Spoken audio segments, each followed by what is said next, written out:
right now on The Upside. Name is Van. I'm time to play. Playing outside every day. Doesn't get much cuter than that.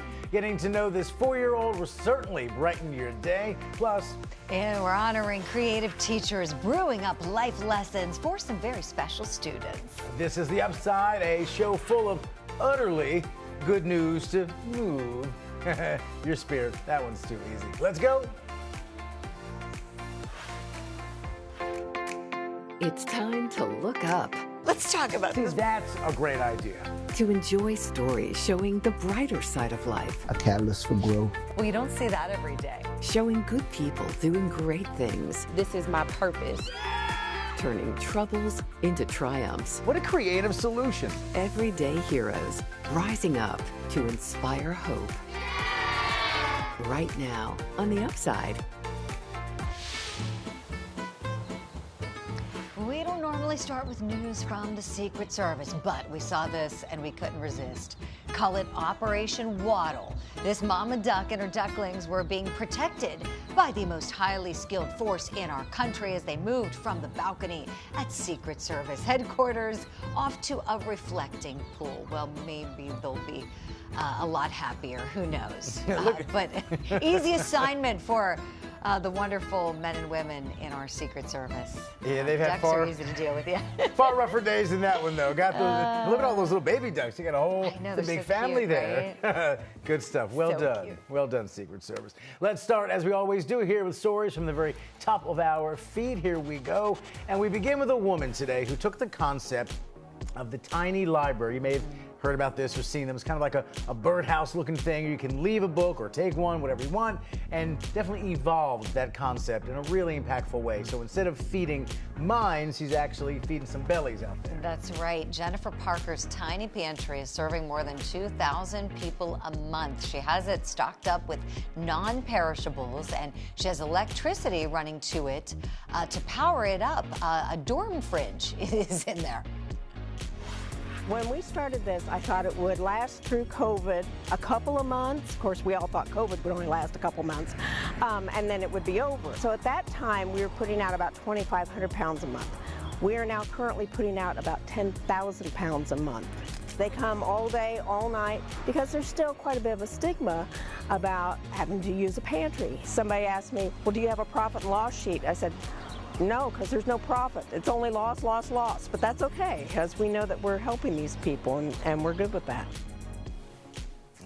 That is the business model for what she's doing. Loss, loss, loss. Here's the thing, though. If you'd like to help make that loss just a little bit less and you'd like to donate, we do have a link attached to this segment on our Facebook page. You can find it all at facebook.com/upside news. She makes an interesting point, too, about people coming around the clock, because some folks, I'm sure, come super early or super late. Right. Because, there's sometimes they feel ashamed or embarrassed and they need, some help like that. Right. Sure. But look, There's no shame. No shame. We all need some help from absolutely. now and then. And, this COVID era, 3 years in, Right. Put a big spotlight on that. So she's doing a beautiful thing. She is. It's there for a reason. Nobody should feel shame about this. It's there for a reason because she is recognizing the need, and everyone else who's helping stock that is recognizing the need is there. And so hopefully this can help those folks who are in need get back on their feet, and maybe they'll pay it forward someday too. Who knows? Exactly. She's rising to the occasion. So well done to her.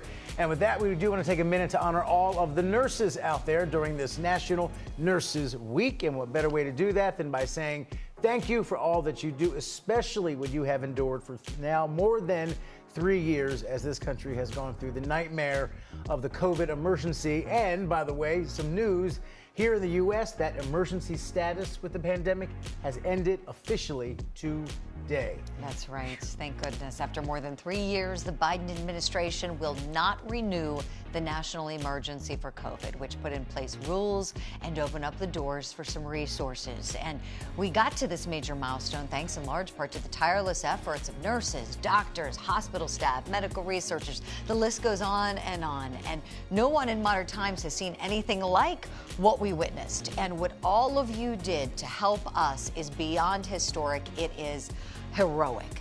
Absolutely. It is. It is. And COVID itself, the virus, not over, just the emergency phase is over. There's still people dying every day, but we are so far long from those dark days in 2020 and 2021. And kudos to the hospital workers. And as someone who lived in New York for most of 2020 and 2 blocks away from a hospital, the same hospital where Dr. Fauci was born, in fact, in Brooklyn, and hearing those constant sirens, but also 7 o'clock every night, New Yorkers open those windows and bang pots or clap to show respect. Let's always stay in that spirit, because that medical community, they've been through hell and got this country through some real dark times. Definitely. Not easy. They Not sure easy. did. I'm sure we haven't even seen the half of it. Oh, no. You know, the house calls. Thinking Right. about that, you know, and I only think of this because my dad and my brother, you know, they're doctors, but they made house calls, a lot of them, you know, during the peak.